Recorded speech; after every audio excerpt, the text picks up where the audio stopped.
जय हिंद साथियों, आप सभी का अल्फा डिफेंस एकेडमी जोधपुर के ऑनलाइन प्लेटफॉर्म पर स्वागत है। चलो हम बात कर रहे थे क्षेत्र मिति से संबंधित और इसमें हमारा टॉपिक चल रहा था सर्कल, और सर्कल पर कुछ इम्पोर्टेंट क्वेश्चन है, इनकी हम बात कर लेते हैं आज की क्लास में। तो समझिएगा, सबसे पहले आपकी स्क्रीन पर एक क्वेश्चन चल रहा है, इसको करने की कोशिश कीजिए। एक वर्त का अर्ध व्यास 2 गुना कर दिया जाए तो उसका क्षेत्रफल कितने गुना हो जाएगा? बताइएगा, ध्यान से एक बार क्वेश्चन को वापस पढ़िए। एक वर्त का अर्ध व्यास 2 गुना कर दिया जाए तो उसका क्षेत्रफल कितने गुना हो जाएगा? हम क्या कर रहे हैं, व्यास को 2 गुना कर रहे हैं, और मैंने इस बात को आपको बताया था, जितना परिवर्तन हम त्रिज्या में करते हैं उतना का उतना परिवर्तन किस में होता है? व्यास में होता है। अर्थात त्रिज्या को 2 गुना किया, इसके कारण ही तो व्यास 2 गुना हुआ है। तो हम कह रहे हैं कि त्रिज्या को 2 गुना कर दिया। अब बात को समझिएगा, यदि त्रिज्या को 2 गुना कर दिया, पहले त्रिज्या कुछ अलग थी, पहले त्रिज्या थी r, और अब हमने क्या कर दिया, इस त्रिज्या को 2r कर दिया। तो अब बताइएगा इसका क्षेत्रफल कितना हो गया? पहले तो क्षेत्रफल था जब त्रिज्या r थी तब पाई r स्क्वायर, अब क्षेत्रफल कितना हो जाएगा? पाई 2r का स्क्वायर, अर्थात आप कहेंगे 4 × पाई r स्क्वायर। अब क्षेत्रफल कितना हो गया? तो आप कहेंगे 4 गुना हो गया। बात समझ पा रहे हो? पहले पाई r था और अब कितना हो गया? अब 4 पाई r स्क्वायर हो गया। अब ये क्षेत्रफल कितना हो गया? 4 गुना हो गया। पहले क्षेत्रफल पाई r स्क्वायर और अब 4 पाई r स्क्वायर, तो पहले से तो कितना गुना हो गया? 4 गुना। अब आपसे ऐसा पूछा जाए, क्वेश्चन में हमसे क्या पूछा है कि क्षेत्रफल कितने गुना हो जाएगा, तो आपका आंसर होगा कि सर इसका क्षेत्रफल 4 गुने हो जाएगा। परंतु आपसे क्वेश्चन ऐसा नहीं पूछता और ऐसे पूछ लेता तो क्षेत्रफल में कितने गुना वृद्धि हो गई, तो आपको इस बात को समझना है कि पहले क्षेत्रफल पाई r स्क्वायर था और अब 4 पाई r स्क्वायर हो गया, तो क्षेत्रफल में वृद्धि कितने की हुई? 3 पाई r स्क्वायर की हुई, तभी तो 4 पाई r होगा। अर्थात आप कहेंगे इसके क्षेत्रफल में वृद्धि कितने की हुई? वृद्धि 3 पाई r स्क्वायर की हुई। बात समझ पा रहे हो? तो आपसे ये क्वेश्चन 2 प्रकार से पूछे जा सकते हैं। पहले तो डायरेक्ट ऐसे क्वेश्चन पूछा वही है, कितने गुना हो जाएगा? तो 4 गुना हो जाएगा। इसमें आपसे ऐसे भी पूछा जा सकता था कि इसके क्षेत्रफल में कितने गुना वृद्धि हो जाएगी, तो आपका जवाब क्या होना चाहिए था? आपका जवाब होना चाहिए था इसमें वृद्धि 3 गुना हो जाएगी। बात समझ पा रहे हो? इसके क्षेत्रफल में 3 गुना वृद्धि हो जाएगी। ध्यान दीजिएगा, आगे बढ़ते हैं। अब आपसे ऐसे भी क्वेश्चन पूछा जा सकता है। क्वेश्चन क्या है?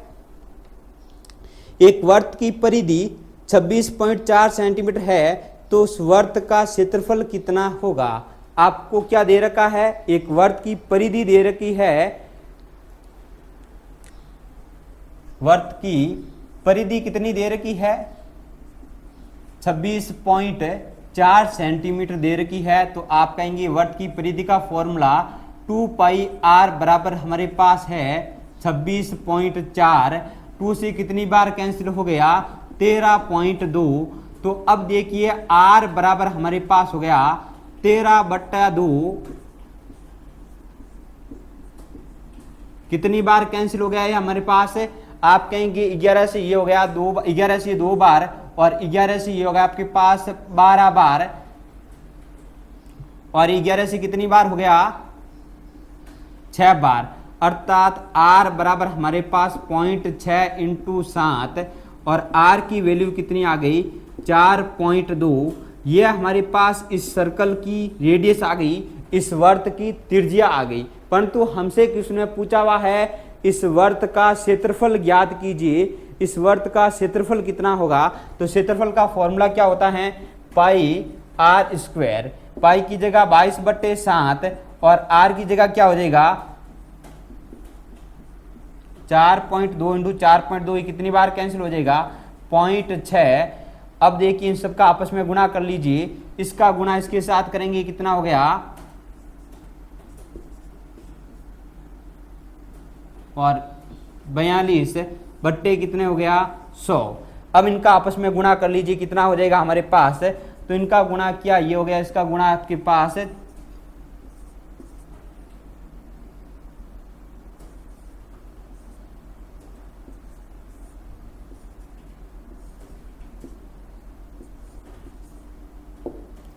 तो आप कहेंगे इस वर्त का क्षेत्रफल कितना हो गया 55.44। बात समझ पा रहे हो।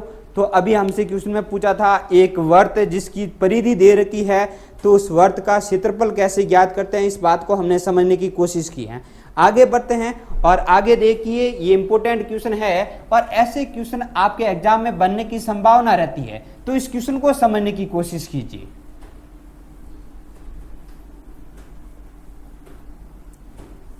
इस क्वेश्चन को समझने की कोशिश कीजिए, क्वेश्चन को ध्यान से पढ़िएगा। क्वेश्चन है एक पहिया 88 किलोमीटर दूरी तय करने में 4000 चक्कर लगाता है, तो पहिए की त्रिज्या कितनी होगी। तो सबसे पहले ऐसे क्वेश्चन को हल कैसे करना है, इस बात को हम समझते हैं।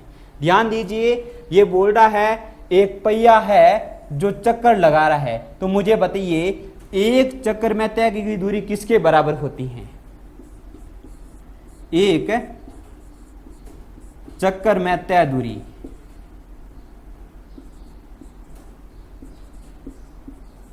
बराबर किसके होती हैं, वर्त की परिधि के बराबर होती हैं। बात को समझना, जैसे ये पहिया यहां से चलना स्टार्ट हुआ और यहां से चलते चलते चलते चलते चलते चलते वापस यहां तक आया, तब ये इसके पहिए द्वारा एक चक्कर में तय की गई दूरी है और यही इसकी क्या होती है, यही इसकी परिधि होती है। अर्थात मैं कह सकता हूं एक चक्कर में तय की गई दूरी बराबर होती हैं वर्त की परिधि के बराबर।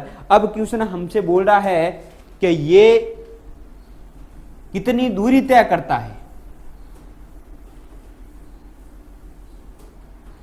ये बोल रहा है 88 किलोमीटर की दूरी 4000 चक्कर में तय करता है। तो ध्यान दीजिएगा, 4000 चक्कर में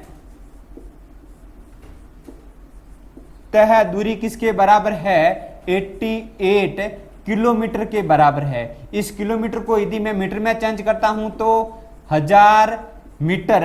अब देखिए ये 4000 चक्कर की है, तो एक चक्कर में तय दूरी किसके बराबर होगी। तो आप कहेंगे सर एक चक्कर में तय दूरी 88 इंटू 1000 बट्टा 4000 के बराबर होगी। 3 जीरो से 3 जीरो, ये 4 से कितनी बार, 2 बार। अर्थात आप कहेंगे एक चक्कर में तय दूरी बराबर है 22 मीटर। और एक चक्कर में यदि 22 मीटर दूरी तय हो रही है, तो ये 22 मीटर ही क्या है, वर्त की परिधि है। क्योंकि एक चक्कर में तय की गई दूरी किसके बराबर होती है, वर्त की परिधि के बराबर होती हैं। और वर्त की परिधि का फॉर्मूला 2 पाई r बराबर 22 है। 2 से कितनी बार कैंसिल हो गया, 11 बार। और ध्यान दीजिएगा r बराबर हमारे पास क्या आ गया, 11 बट्टा 22 इंटू 7, ये कैंसिल होगा 2 बार और ये 7 के साथ। तो r की वैल्यू कितनी आ गई हमारे पास, 7/2, अर्थात आप कहेंगे 3.5 है। अब हमसे क्वेश्चन में क्या पूछा हुआ है, हमसे क्वेश्चन में पूछा पहिए की त्रिज्या कितनी होगी। तो त्रिज्या हमारे पास आ गई, उस पहिए की त्रिज्या कितनी होगी, 3.5 होगी। बात समझ पा रहे हो। तो इतने इजी क्वेश्चन हमसे एग्जाम में पूछे जाएंगे, तो इन क्वेश्चनों को आप बड़े आराम से धैर्य के साथ कर सकते हो। ऐसे 1-2 क्वेश्चन और लेते हैं, उनके माध्यम से इनको समझने की कोशिश करते हैं। तो देखिए,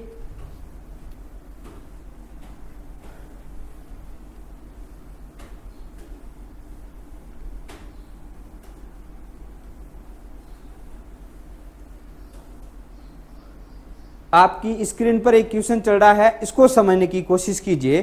क्वेश्चन है एक पहिए का अर्ध व्यास 14 सेंटीमीटर है, तो 44 किलोमीटर दूरी तय करने में ये कितने चक्कर लगाएगा। अब इसने क्या कर दिया, अर्ध व्यास दे दिया। अर्ध व्यास का मतलब क्या दे दिया, इसने त्रिज्या दे दी। त्रिज्या बराबर कितनी दे दी, 14 सेंटीमीटर दे दी। बात समझ पा रहे हो। और दूरी दे दी, दूरी कितनी दे दी इसने, 88 किलोमीटर दे दी, तो अब मुझे बताइएगा, अब हमसे एग्जाम में क्या पूछा हुआ है, अब हमसे पूछा हुआ है, तो फिर बताइए चक्रों की संख्या कितनी है। तो ऐसे क्वेश्चन को हम कैसे करेंगे, इस बात को समझने की कोशिश कीजिए। सबसे पहले आपको क्या करना है, आपको पता है एक चक्कर में तय की दूरी किसके बराबर होती है, वर्त की परिधि के बराबर होती है। तो वर्त की परिधि ज्ञात कीजिए, वर्त की परिधि बराबर होता है 2 पाई आर। 2 की जगह 2, पाई की जगह 22/7 और आर की वैल्यू क्या है 14। कितनी बार कैंसिल, 2 बार कैंसिल, तो यह हमारे पास परिधि कितनी आ गई 88 सेंटीमीटर। एक चक्कर में तय की दूरी कितनी है 88 सेंटीमीटर। अब ध्यान दीजिएगा, ये क्या है परिधि का मतलब एक चक्कर में तय दूरी बराबर है हमारे पास 88 सेंटीमीटर। और ये बोल रहा है टोटल दूरी कितनी है, टोटल दूरी है हमारे पास 88 किलोमीटर।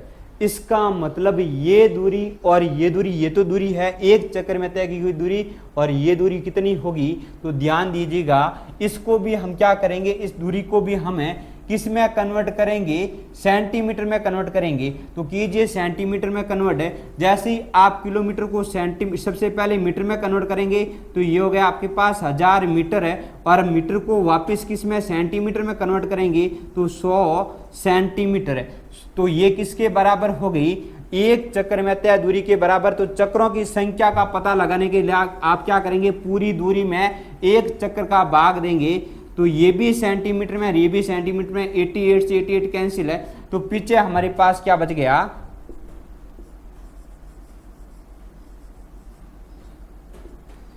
ये हमारे पास क्या आ गई चक्रों की संख्या। बात समझ पा रहे हो। तो इतने इजी क्वेश्चन हमसे एग्जाम में पूछे जाएंगे। आपसे पूछा जा सकता है सबसे पहले आपको डायरेक्ट चक्रों की संख्या दे दे और दूरी देकर आपसे पूछा जा सकता है इस पहिए की त्रिज्या क्या है, इस पहिए का व्यास क्या है, या फिर इस रूप में भी आपसे क्वेश्चन पूछा जा सकता है। आपको उस पहिए की त्रिज्या दे दी जाएगी, इस पहिए की टोटल दूरी दे दी जाएगी और आपसे सीधा पूछा जाएगा तो फिर चक्रों की संख्या क्या होगी। बात समझ पा रहे हो। इस प्रकार का एक और क्वेश्चन करते हैं। अब थोड़ा टाइप चेंज कर लेते हैं और आगे देखिए अनुपात वाले क्वेश्चन देख लेते हैं। अनुपात पर आधारित है, हमसे इस वर्त के क्षेत्रफल में ऐसे भी क्वेश्चन पूछे जा सकते हैं। तो ऐसे क्वेश्चनों पर हम चर्चा कर लेते हैं, उसके बाद आगे बढ़ेंगे। ध्यान दीजिएगा, क्वेश्चन आपकी स्क्रीन पर चल रहा है। यदि दो वर्तों के क्षेत्रफलों का अनुपात 4:9 है तो उनकी त्रिज्याओं का अनुपात क्या होगा। जब भी आपको क्षेत्रफलों का अनुपात, किसका, क्षेत्रफलों का अनुपात, जैसे इसने 4:9 दिया, तो ऐसी स्थिति में हमेशा ध्यान रखना उनकी त्रिज्या का अनुपात क्या होगा, 2:3 था। बात समझ पा रहे हो। इनकी त्रिज्याओं का अनुपात क्या था, 2:3 था। और जो त्रिज्या का अनुपात होगा वो का वो क्या होगा, उसके व्यास का अनुपात होगा, और वो का वो उसकी परिधि का अनुपात होगा। दोनों वर्तों के परिधि का अनुपात पूछे आपसे तो भी आपका आंसर यही रहना चाहिए, और दोनों वर्तों के व्यासों के अनुपात पूछे तो भी आपका आंसर यही रहेगा। बात समझ पा रहे हो। तो ये था आपसे अनुपात पर आधारित यदि कोई क्वेश्चन पूछा जाए तो ऐसे क्वेश्चन को किस प्रकार से हल किया जाए। आगे बढ़ते हैं। सकेंद्रीय वर्त पर आधारित एक क्वेश्चन है, इसको समझते हैं।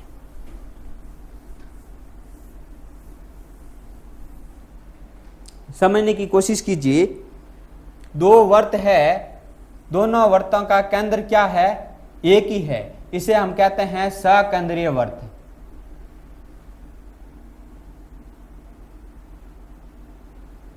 दोनों वर्तों का केंद्र क्या एक है। ये त्रिज्या हम मान लेते हैं स्मॉल आर है इस वर्त की, और इस वर्त की जो त्रिज्या है वो कैपिटल आर है। यदि आपसे पूछा जाए तो फिर इस भाग का क्षेत्रफल क्या होगा,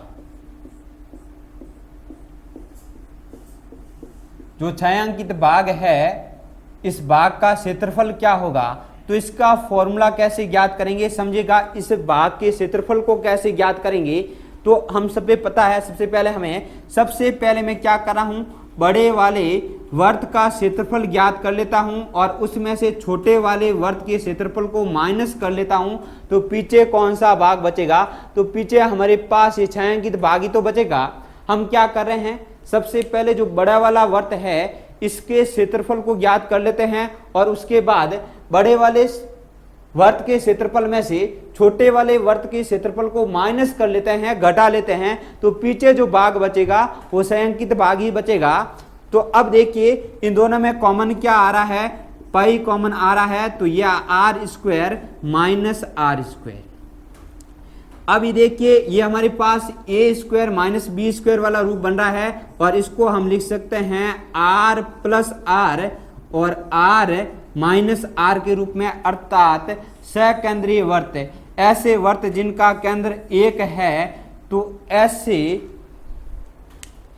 वर्तों के बीच में जो छायांकित भाग होगा, इस भाग को, इस एरिया को, इस क्षेत्रफल को निकालने का फॉर्मूला हमारे पास क्या, पाई आर प्लस आर और आर माइनस आर होगा। बात समझ पा रहे हो। इस पर आधारित एक क्वेश्चन है, इसको समझने की कोशिश कीजिए। क्वेश्चन को ध्यान से पढ़िए। क्वेश्चन है, एक वर्ताकार मार्ग का बाहरी और आंतरिक व्यास कर्मा से 10 मीटर और 6 मीटर है, तो वर्ताकार मार्ग का क्षेत्रफल ज्ञात कीजिए। यह बोल रहा है एक वर्ताकार मार्ग का बाहरी और आंतरिक व्यास कर्मा से क्या है, 10 मीटर और 6 मीटर है। एक वर्ताकार मार्ग है, ठीक है, जिसका बाहरी व्यास कितना है, 10 मीटर है,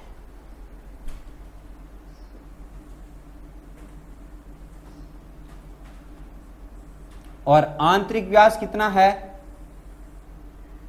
ये वाला, तो आप कहेंगे आंतरिक व्यास है 6 मीटर है।